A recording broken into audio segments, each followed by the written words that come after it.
A paz do Senhor, meus irmãos, tudo bem? Que bom ter vocês aqui conosco para mais um vídeo, onde nós iremos falar da poderosa palavra de Deus. Aqui neste canal nós trataremos assuntos da Bíblia Sagrada para a edificação dos santos. O assunto de hoje é: por que tantos escândalos na nossa igreja? Por que tantas informações de corrupção dentro das nossas igrejas? Por que assuntos de pedofilia dentro das nossas igrejas?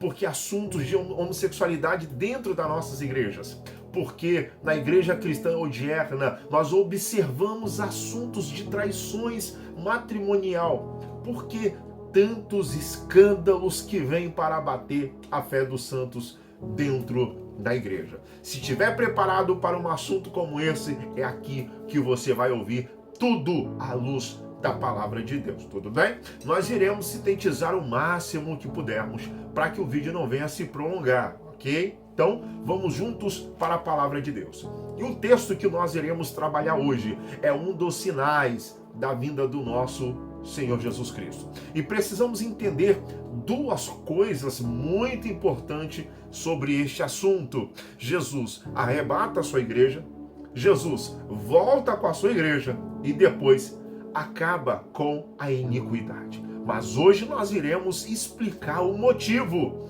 de tantos escândalos dentro da comunidade evangélica aqui no Brasil. Vamos lá.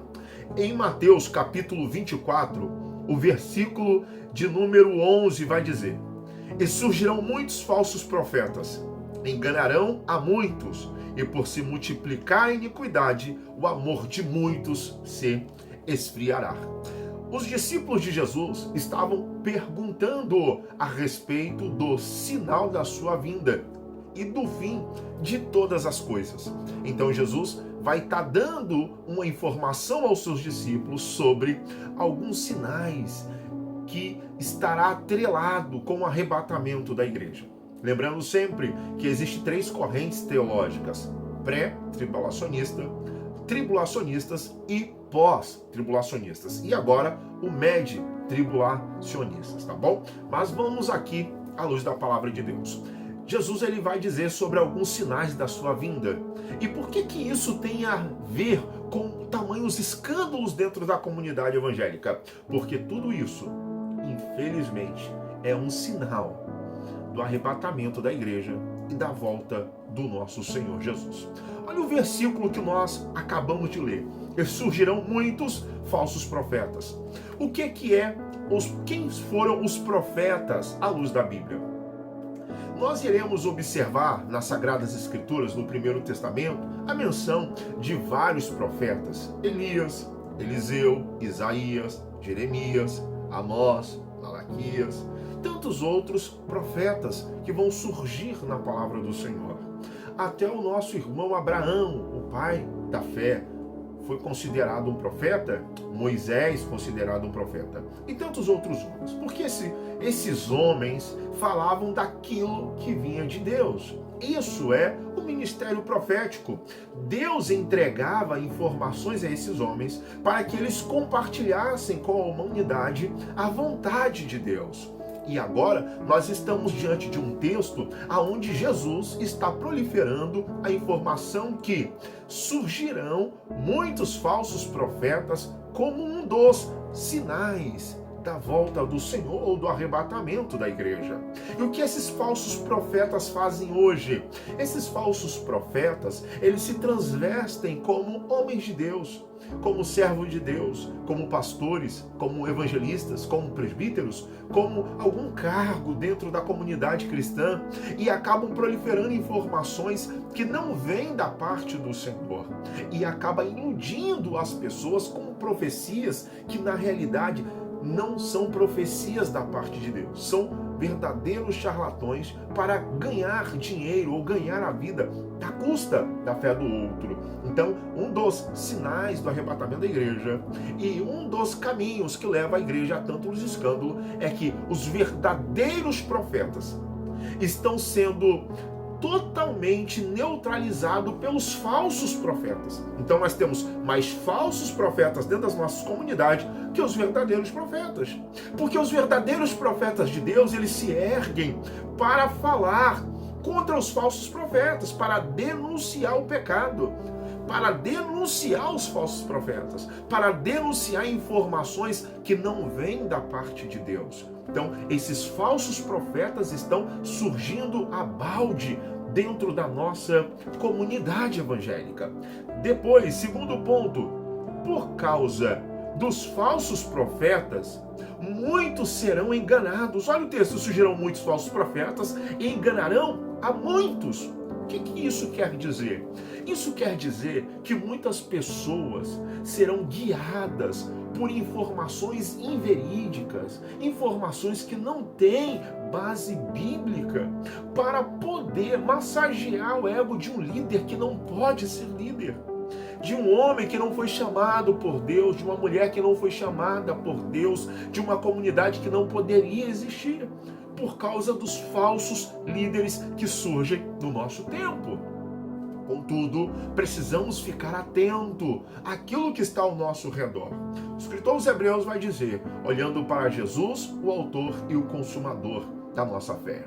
Contudo, os falsos profetas irão enganar muitas pessoas. E é por causa disso que nós observamos tamanho escândalos dentro de muitas comunidades evangélicas, de forma interdominacional. Não é apenas a igreja A, igreja B, igreja C. Pelo contrário, a comunidade evangélica brasileira está sofrendo um ataque por causa das lideranças que não foram lideranças outorgadas por Deus. Existem sim sinais de Deus na vida de um líder. Deus, quando chamou Moisés, provou que Moisés era um chamado de Deus. Deus, como chamou Arão, Deus provou que Arão tinha chamada de Deus.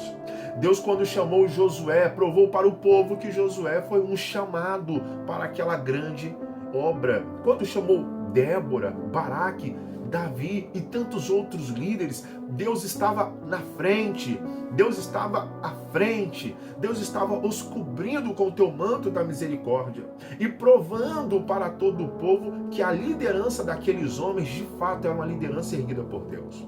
Hoje, nós não temos essas lideranças como prova cabal que Deus está com elas. Tantos escândalos surgem por causa disso. E elas conseguem levar muitas pessoas por causa das suas vãs filosofias e não por causa da palavra de Deus. Estão deixando a palavra de Deus de lado e pregando vãs filosofias. Continua no texto. E por multiplicar a iniquidade. Você consegue ver a ordem crescente?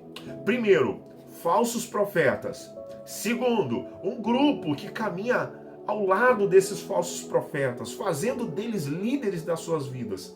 E terceiro, por multiplicar a iniquidade. A iniquidade, ela surge nesse ambiente religioso por causa da profecia que é errada. O que é a profecia errada? A ausência da palavra de Deus.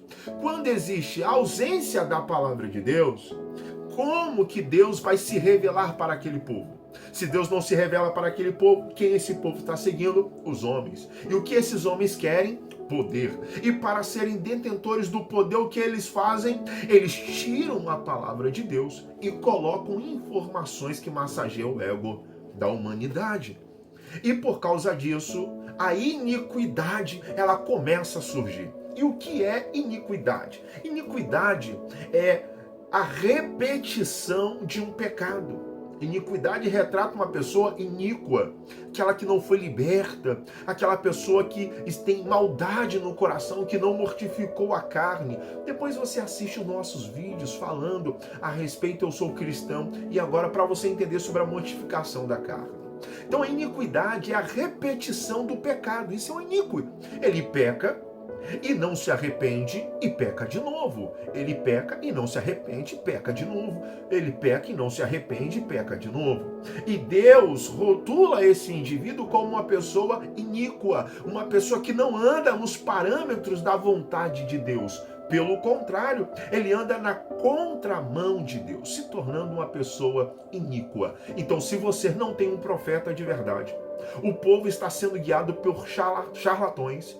Elas não estão sendo libertas, não estão sendo transformadas, não estão mortificando a carne, não estão sendo guiadas pela palavra de Deus. A maldade continua no coração delas, a falta de amor continua no coração delas, o desejo pelas coisas terrenas continua no coração delas, o afastamento de Deus continua atrelado a uma religiosidade que elas criaram em detrimento de falsas promessas, vinda de falsos profetas. Não tem amor no coração desse povo. A iniquidade está ali e vai aumentando a iniquidade. Quando aumenta a iniquidade, o texto bíblico está dizendo, por aumentar a iniquidade. Em outros textos, por multiplicar a iniquidade. O amor de muitos se esfriarão. O que é o amor? O amor é você conseguir sentir a dor do outro em detrimento da sua. Quando você ama alguém, a sua dor é secundária. A dor dessa pessoa vem em primeiro lugar. Você já observou a dor da mãe? Já observou a dor de um pai? Já observou a dor de um filho? Vamos lá. Quando a mãe, mesmo doendo, está amando o seu filho, dentro desse parâmetro bíblico, ela coloca a sua dor de lado. Mas a dor está ali. Ela coloca a dor de lado por causa do amor. E exerce todo o sentimento de cura para o seu filho. Por quê? Porque o amor que ela sente pelo seu filho é maior do que a dor. Isso acontece pelo pai, pela mãe ou pelo filho. Quando você ama uma pessoa, a sua dor fica de lado. E você exerce o amor por essa pessoa a ponto de amá-la mais do que você mesmo. Cumprindo aquele princípio bíblico, que nós precisamos amar o próximo como a nós mesmos. Então, mas se não tem a palavra de Deus, se não tem homens de Deus, o povo está sendo guiado por vãs filosofias, a iniquidade se multiplica. Quando a iniquidade se multiplica, o amor não existe, ele esfria.